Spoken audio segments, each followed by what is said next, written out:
Welcome to CRPF SCM aspirant YouTube channel. तो दोस्तों, आज का वीडियो आप लोगों के लिए बहुत ही इंपॉर्टेंट है, क्योंकि आज की वीडियो में मैं आप लोगों को बताऊंगा कि कैसे मैंने लास्ट 20 डेज़ में अपनी स्ट्रेटजी को बनाया और सीआरपीएफ हेड कांस्टेबल मिनिस्ट्रियल में सिलेक्शन लिया। तो आपकी लास्ट 20 डेज़ की स्ट्रेटजी क्या होगी जिससे आप अपना स्कोर बहुत ही अच्छा कर सकते हैं। देखिए, बहुत कम टाइम मिला था आप लोगों को। आप लोगों को जब पेपर नोटिफिकेशन आया था तो आप लोगों को पता ही था कि 2 महीने के अंदर में आप लोगों के एग्ज़ाम हो जाएंगे, तो ये तो सभी लोग जानते ही हैं। तो अब देखते हैं कि सारा टाइम तो बीत गया है। बहुत बच्चों ने इसी में कन्फ्यूज़ हो गए कि सिलेबस क्या था, क्या नहीं था, और अपना सिलेबस कंप्लीट कर पाए कि नहीं कर पाए। तो लास्ट 20 डेज़ में आप कैसी अपनी तैयारी अच्छा कर सकें, उसके लिए आप ये पूरा वीडियो को ज़रूर देखिए। और जो भी लोग चैनल पर नए आए हों तो प्लीज़ चैनल को सब्सक्राइब ज़रूर कर देना, वीडियो को लाइक कर देना और पूरी वीडियो को लास्ट तक देखना। ठीक है दोस्तों? तो सबसे पहले आज हम बात करते हैं। तो आप लोगों से सभी लोग कहते ही होंगे कि लास्ट 20 दिन में आप कैसे तैयारी कर लेंगे कि अपना सिलेक्शन ले पाएँगे। पूरी साल भर तो आप लोगों ने पढ़ा नहीं है, तो अब कैसे आप लोग सिलेक्शन ले पाएंगे। ठीक है, तो इससे कोई बात नहीं है। इससे कोई, देखिए, ज़्यादातर सिलेक्शन तो जो लास्ट के 1 महीना पड़ता है वही बच्चा लेता है। ठीक है ना, क्योंकि लास्ट के जो अंतिम दिन होते हैं, लास्ट के 20 या 25 दिन होते हैं, उसमें इतनी ताकत झोंक दीजिए, इतनी ताकत झोंक दीजिए कि आप ही का सिलेक्शन हो और किसी का सिलेक्शन ना हो, जो भी लोग हमारी वीडियो देख रहे हैं। ठीक है, तो पहली बात तो आप लोगों को मैंने पहले ही बताया था, स्ट्रेटजी वाली वीडियो लाया था कि आप लोगों को जनवरी मंथ में ही सारे के सारे अपने जितने सिलेबस था वो कंप्लीट कर लेना चाहिए था। और जितना सिलेबस नहीं कंप्लीट हो पाया उससे कोई बात नहीं। सिलेबस ज़रूरी नहीं कि आप पूरा ही कंप्लीट करिए, बस जो बेसिक के होते हैं वो आप लोग कंप्लीट कर लीजिए। जितना आप लोगों को, जैसे पेपर में कुछ अगर घुमा के भी पूछे उस क्वेश्चन को, तो आप लोग वहाँ पर कंप्लीट कर लीजिए। ठीक है, आज मैं आप लोगों को इस वीडियो में चार ही सब्जेक्ट की रहा हूँ कि चारों सब्जेक्ट में आप कैसे अपना स्कोर बहुत अच्छा हाई कर सकते हैं। ठीक है, तो दोस्तों, सबसे पहले तो आज हम बात करेंगे कि मैथ में सबसे पहले मैंने आप लोगों को बताया था कि सबसे पहले तो आप लोगों को मॉक टेस्ट जरूर देना है। ऑल सब्जेक्ट के मॉक टेस्ट कहाँ पर मिल जाएंगे? आप लोगों को टेक्स्ट बुक पर मिल जाएंगे। ठीक है, टेक्स्ट बुक का आपको पास लेना चाहिए था। पास अगर नहीं लिया है तो मैंने कहा था कि मैं आपको लोगों को सारे के सारे मॉक टेस्ट, आप लोगों को जितने भी मॉक टेस्ट दिए गए थे वो मैं आप लोगों को प्रोवाइड करवा दूंगा। तो उनमें से 2 मॉक टेस्ट तो मैं आपको प्रोवाइड करवा चुका हूँ वीडियो के द्वारा, और बाकी के सारे मॉक टेस्ट मैं आप लोगों को, जिन भी लोगों ने पास नहीं लिया है, ठीक है, तो उनको मैं टेलीग्राम चैनल पर सभी की पीडीएफ बनाकर डाल दूंगा, तो वो आप लोग देख सकते हैं। ठीक है, और अगर मैं बात करूं तो मॉक टेस्ट तो आप लोगों को जरूर देना ही है, चाहे जो सी बुक लीजिए। जैसे जो भी आप लोगों के पास बुक है, जैसे अभी 2-3 प्रकार की बुक अरिहंत की आई है, ये आई है, तो उनकी बुक टेस्ट दीजिए। मैंने अगर आप लोगों को कहा था कि सीआरपीएफ हेड कांस्टेबल मिनिस्ट्रियल का अगर आप लोगों को एग्जाम क्लियर करना है तो उसके पहले तो आप लोगों को वहाँ आपका basic Delhi police head constable ministerial, यहाँ के प्रीवियस ईयर के पूरे पेपर लगाइए। बहुत लोगों ने लगाए नहीं होंगे, तो इन एग्जाम को पहले लगा के जाइए, जो इसी साल के मैंने आप लोगों को एग्जाम पेपर टेलीग्राम चैनल पर प्रोवाइड करवाए थे। क्योंकि वो आप लोग अगर पेपर लगवा के जाएंगे तो आप लोगों को क्या होगा कि आप लोग पता चल जाएगा कि एसएससी एग्जाम क्वेश्चंस किस प्रकार के देती है।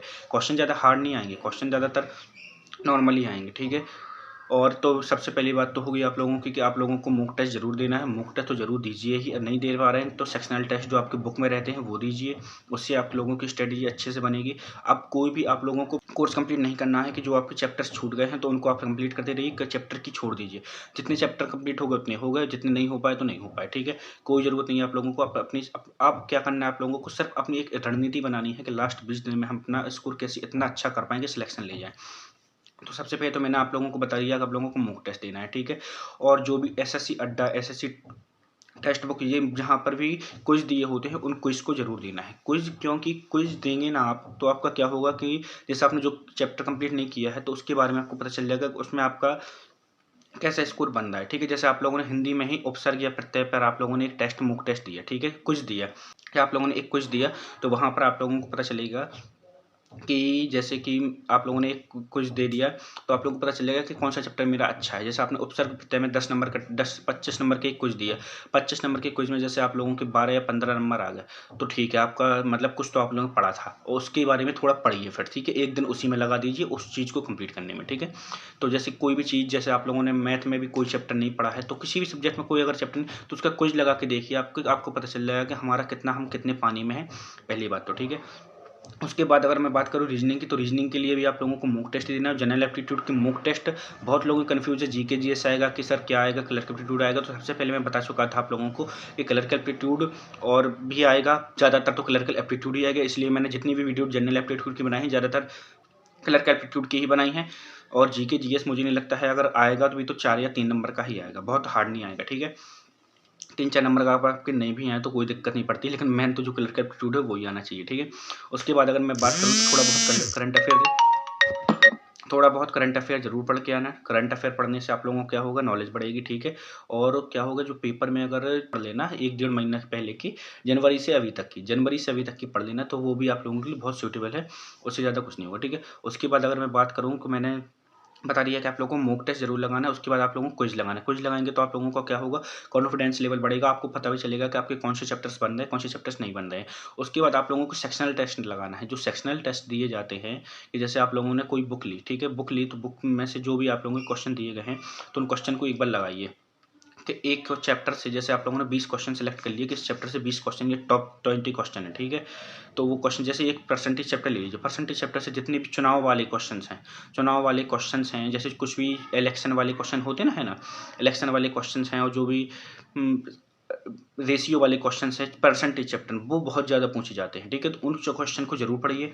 और एज वाले क्वेश्चन जो परसेंटेज में पूछे जाते हैं, जो एज क्वेश्चन रहते हैं मैथ में, एज क्वेश्चंस भी आते हैं, डाइस के क्वेश्चंस भी आते हैं, रीजनिंग में डाइस के क्वेश्चन आते हैं।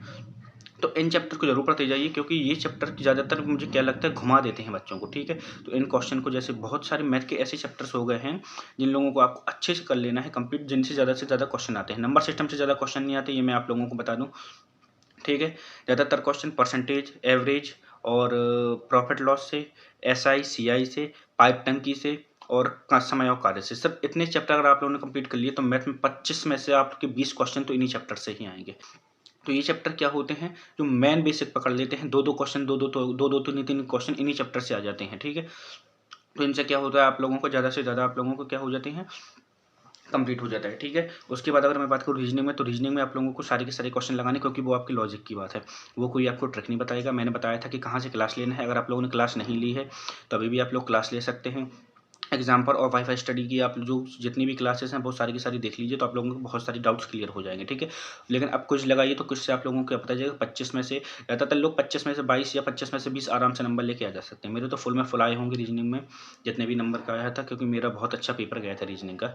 मैं रीजनिंग और कलर का एप्टीट्यूड, हाँ, मैं कलर का एप्टीट्यूड आया, तो ये 3 सब्जेक्ट में मेरे बहुत अच्छे मार्क्स आए थे। मैथ में थोड़ा रह गए थे, क्योंकि टाइम बहुत कम रहता था पहले, आजकल तो टाइम अच्छा दिया जा रहा है। तो वो आप लोगों की स्ट्रेटेजी है कि आप लोग कैसे बनाएं। लास्ट 20 डेज में आप लोगों को सबसे पहले तो मॉक टेस्ट देना है, उसके बाद आप लोगों को क्विज देना है, सेक्शनल टेस्ट दीजिए, वो के सारे आप लोग टेस्ट लगाइए। और मैं कह रहा हूँ कि 8 से 10 घंटे रोज़ पढ़िए, ठीक है। 2 से 3 घंटे रोज़ आप लोग मैथ को दीजिए।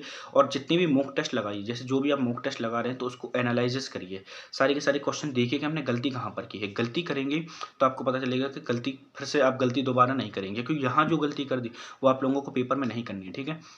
तो इसलिए आप लोग एनालिसिस जरूर कीजिए। जितने भी मॉक टेस्ट लगाइए, ऑनलाइन मॉक टेस्ट लगा रहे हैं या फिर आपने कोई भी बुक खरीदी है मॉक टेस्ट वाली, तो वो उस बुक से मॉक टेस्ट लगा रहे हैं, तो उस बुक का क्या कीजिए, आप लोग एनालिसिस जरूर कीजिए, उस क्वेश्चन का जरूर एनालिसिस कीजिए कि इस क्वेश्चन को हमने कहाँ पर गलती कर दी, और उस क्वेश्चन के जितने रिलेटेड चीज़ें दी गई, जैसे कोई आप लोगों ने मॉक टेस्ट दिया तो वहाँ पर क्या जाता है, अलंकार दे दी गए, तो अलंकार एक सही हो जाएगा, ठीक है। लेकिन बाकी के 3 अलंकार के भी आप लोगों को क्या पढ़ के जाने, परिभाषा पढ़ के जानी, उनके उदाहरण पढ़ के जाने हैं, ठीक है।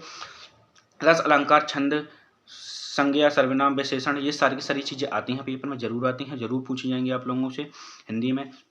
हिंदी में तो बहुत अच्छी बात है कि आप लोगों को लूसेंट पढ़ लीजिए, एक बार में लूसेंट कंप्लीट कीजिए, 2-3 दिन में, 2 दिन में कंप्लीट कीजिए और रख दीजिए। कोई ज़्यादा इतना हार्ड नहीं होता है, और पूरा का पूरा पेपर आपको लूसेंट से मिल जाएगा। हिंदी की आपकी पूरी की पूरी दिक्कत खत्म हो जाएगी कि लूसेंट से अगर आप लोगों ने एक बार पढ़ लिया, सारे के सारे क्वेश्चन देख लिए और पलटाते गए एक दिन में, तो आपकी इल्यूशन खत्म हो जाएगी और आपको पता भी चल जाएगा किसमें क्या होता है। थोड़ा थोड़ा बस उसकी हेडिंग पढ़ लीजिए, उसकी ट्रिक पढ़ लीजिए कि कैसे आपको, जैसे कोई समास दिया गया तो उस समास को कैसे पहचानना है, ठीक है। उसके बाद मैथ का मैं बता दिया, मैथ में मॉक टेस्ट लगाई, उसका एनालिसिस कीजिए, रीजनिंग में भी वही कीजिए। वाईफाई स्टडी क्लास ले लीजिए। वाईफाई स्टडी और एग्जाम्पल एक ऐसे चैनल्स हैं जहाँ पर रीजनिंग का बहुत अच्छा कंटेंट है और हर चैप्टर का बहुत सारी वीडियो दी जाती हैं, ठीक है। उसके बाद मैंने आदित्य रंजन सर के लिए मैंने मैथ बताया था कि मैथ आप लोग आदित्य रंजन सर की ले सकते हैं। जनरल एप्टीट्यूड के सारे मैं मॉक टेस्ट आप लोगों को लगवा दूंगा, वो मैं आप लोगों को गारंटी लिया हूँ कि मॉक टेस्ट जनरल एप्टीट्यूड के मैं सारे के सारे लेकर आऊँगा। ज़्यादातर मॉक टेस्ट तो मैं लेके नहीं आ सकता हूँ, लेकिन जनरल एप्टीट्यूड के और जनरल एप्टीट्यूड के मैं सारे के सारे मॉक टेस्ट आप लोगों को करवा दूंगा प्रोवाइड, वो भी टेलीग्राम चैनल पर भी डाल दूंगा उसकी PDF और वीडियो में विद सॉल्यूशन भी मैं लेकर आ जाऊँगा, ठीक है। तो दोस्तों ये मेरी ट्रिक हुई कि जैसे 20 दिन में आप लोगों को कैसा करना है, वो मैं आप लोगों को बता दिया है, बाकी आप लोगों की मर्जी है। लेकिन मेरी अगर बात मानी तो ऐसे ही पढ़ेंगे आप लोग, 8 से 10-10, 12-12 घंटे अगर आप लोग एक दे रहे हैं अगर पढ़ाई में तो बहुत अच्छी बात है। अब बिल्कुल लग जाइए। जो लोग टाइपिंग कर रहे थे, टाइपिंग अभी रेस्ट कीजिए, टाइपिंग अभी मत कीजिए। 20 दिन टाइपिंग नहीं करेंगे। आप लोगों को क्योंकि फाइनल रिजल्ट किससे बनना है, आप लोगों को पता ही है कि जनरल उससे रिटन एग्जाम से ही आपका फाइनल रिजल्ट बनना है। तो रिटन एग्जाम भी बहुत इंपॉर्टेंट है और टाइपिंग उसके बाद फिर शुरू कर सकते हैं, जैसे आप लोगों का रिटन एग्जाम हो जाएगा, ठीक है। और सबसे बड़ी बात है, मैं बहुत बड़ी बात बता दूंगा आप लोगों को, सिलेक्शन जरूरी नहीं है कि रिटन एग्जाम वाला ही लेता है। रिटन एग्जाम वाले टाइपिंग वाला भी सिलेक्शन ले जाता है। कैसे? क्योंकि जो लोग जिनका रिटन अच्छा होता है वो लोग क्या करते हैं कि अपना रिटन अच्छा कर लिया लेकिन टाइपिंग में ज़्यादा ध्यान नहीं दे पाए। तो आप लोगों को दोनों चीज़ में ध्यान देना है। दोनों चीज़ इंपॉर्टेंट है। टाइपिंग भी बहुत ही इंपॉर्टेंट है, इसलिए टाइपिंग भी में भी ध्यान देना है, लेकिन अभी नहीं, पेपर के बाद, ठीक है। तो अभी आप लोग बिल्कुल एक ही दृढ़ निश्चय कीजिए कि आप लोगों को रिटन एग्जाम आप लोगों को कंडक्ट करवाना है। रिटन एग्जाम आप लोगों को कंप्लीट करना है और पूरा में अच्छा सिलेक्शन लेके आने सारे सब्जेक्टों में, ठीक है। जरूरी नहीं, ये बहुत लोगों के डाउट आए थे कि सर क्या है, जैसे हमने 3 सब्जेक्ट अच्छे हैं तो चौथी सब्जेक्ट हम पूरी छोड़ के आ रहे हैं, जैसे मैथ बहुत लोगों पे नहीं बनेगी, तो क्या हमारा सिलेक्शन हो जाएगा? भैया बिल्कुल हो जाएगा। कोई जरूरी नहीं कि आप लोगों को चारों सब्जेक्ट पूरी कंप्लीट ही करनी है, 33% मार्क्स ही लें। ये सब फालतू बातें हैं, ये न जाने कौन बता देता है आप लोगों को, ठीक है। और सबसे पहले मैं बताऊँ टाइपिंग के बारे में, तो टाइपिंग के बारे में बहुत अच्छी वीडियो बना चुका हूँ। सारी ए टू जेड मैंने आप लोगों को उसमें बता दिया था कि किस किस प्रकार के आपको मैटर दिया जाता है, कैसे आपकी टाइपिंग काउंट होती है। मैंने अपने टाइपिंग रिजल्ट भी बताया था। तो दोस्तों, आप लोग मेरी टाइपिंग की वीडियो देख सकते हैं, उसका डिस्क्रिप्शन में मैं लिंक दे दूंगा। और जिनको भी ये वीडियो अच्छी लगी हो स्ट्रेटेजी वाली, तो वो प्लीज़ वीडियो को जरूर लाइक कर देना, चैनल को जरूर सब्सक्राइब कर देना और चैनल के साथ बने रहिए। थैंक यू दोस्तों।